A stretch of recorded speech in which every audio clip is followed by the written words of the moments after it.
What is going on, everyone, and welcome back to the channel. Now, we are looking at Solana today, of course, because the price is down about 9% as the rest of the market does start to see a pretty strong pullback to the downside. Now, this honestly doesn't surprise me at all. Although everything was looking incredibly bullish yesterday, we were able to re-clear this MLS. We were doing really good. We got above that 1971 level. We worked our way all the way back up to 22. Things were running really far, really fast. And in this market, you are going to see these wide volatile swings back to the upside and the downside that's going to continue to liquidate people to both sides. So seeing some type of pullback of this nature doesn't necessarily surprise me, but there are a few things that we need to be well aware of, especially over the next few days.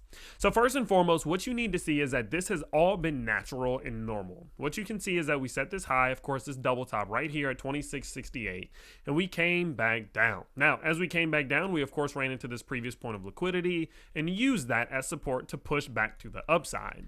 Now, in this move to the upside, we did come back up to revisit this golden Fibonacci zone between $24.27 and $22.21. We were unable to clear that zone. We were unable to get into it. Rather, we actually got rejected off of it. And now we are in a moment in which we need to decide if we are about to set the higher low, the equivalent low, or a lower low.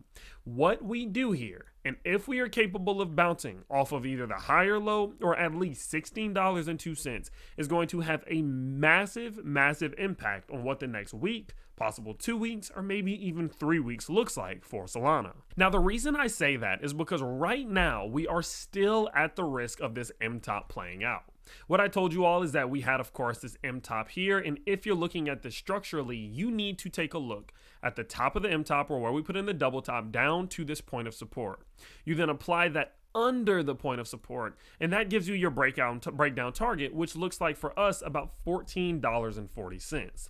The reason why this would be an issue is that if we go to our weekly charts and we look at this thing from the Bollinger Band perspective, or to simply look at the 20 SMA, that breakdown target puts us below and well below our 20-week simple moving average. We have been trying to build support on top of this 20-week simple moving average for multiple weeks now.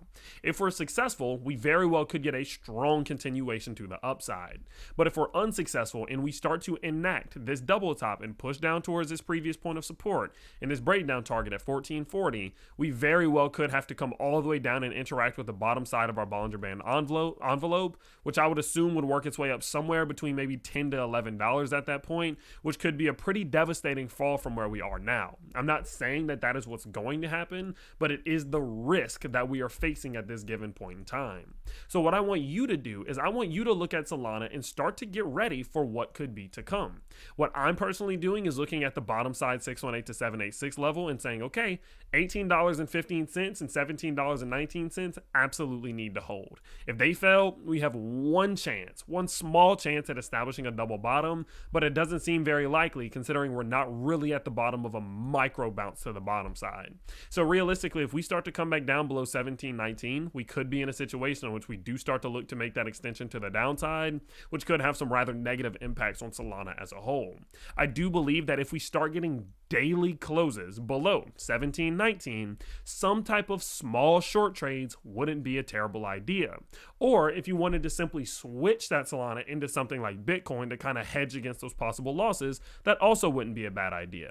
What we can see is that Bitcoin dominance is in a strong swing to the upside and very likely is going to come back up towards this 46 to 47 percentile range. And so likely we will see Bitcoin kind of outperform the rest of the market. And so trading or swapping your Solana to Bitcoin for the short term would not be a terrible idea while we are at the threat of this strong capitulation. And then once we do start to get those moves back to the top side, we break this previous point of resistance and really start to make a run, then swapping back into Solana makes a lot of sense. Now, while we're talking about trading, I know a lot of you have been recently also doing your trades and swaps over on 1inch because they did recently introduce fusion mode, which takes away all of the gas fees from your swaps. Now, I talked in our last video about how unprecedented this is and why it saves us a lot of money, especially over time. And they also introduced something recently that can make some money over time that I actually thought was pretty dang on interesting. Now, what they recently introduced was their delegations and their staking protocol. Now, through their staking protocol, what you can do is take your 1inch 1-inch tokens and stake them. And when you do that, you will get unicorn power. Now, through staking them, you will also get access to DAO governance, and you will get access to be able to receive delegation rewards from your unicorn power. So what you're going to do is you're going to go up to the earn tab once you do stake your tokens, and you're going to click delegate. From there, you can take the unicorn power that you receive and delegate it to the resolver that you choose. And as you can see here, the resolvers will provide rewards to delegators using a farming mechanism. And also, the 5 resolvers with the highest power will be able to resolve fusion mode swaps. So as you can see here, this is a way in which you can also take your 1-inch tokens, stake them, and then delegate the unicorn power to one of these people who's going to make you some passive income over time. And with this, I plan on just throwing a little bit of money in here and just kind of leaving it alone. There's a 30-day minimum, so I'm probably going to forget about it anyway, and I might just let it run to the bull market just to see what happens. Obviously, when you do lock up your tokens, there is the risk of some price falls and things like that, and you can't sell your tokens. But as you can see here, after they got through the Luna collapse, they've pretty much been going sideways since June of last year. So I mean, coming up on 10 months straight of some rather range-bound price movement in which they're not really seeing huge pumps or huge dumps, and so it does seem rather stable. And so for me, it's one of those things that I think can be some pretty damn solid returns. It is rather safe in comparison to many of the other ones we've seen,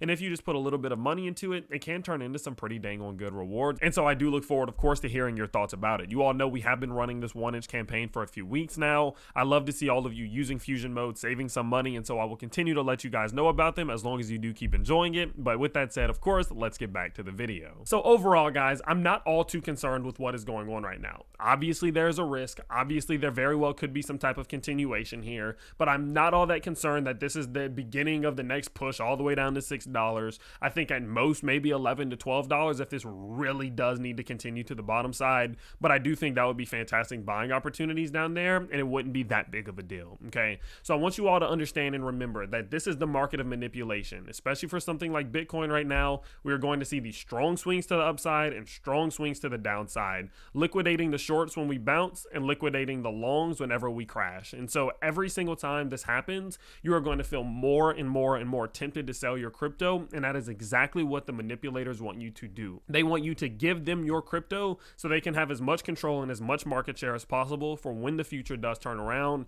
and we do start to look a lot more bullish. And so obviously you do not want to lose that game. I do believe Solana is one of those ones that very well could see 2, 3, 4x's into the future as they do continue to build and develop their ecosystem. And so what happens in the short term, in my opinion, even if it does look like something like this in the worst case scenario, isn't the end of the world and isn't something that I would be too concerned about going forward. So with that said, I will continue to update you as this does play out, and make sure you do subscribe so you don't miss the next video.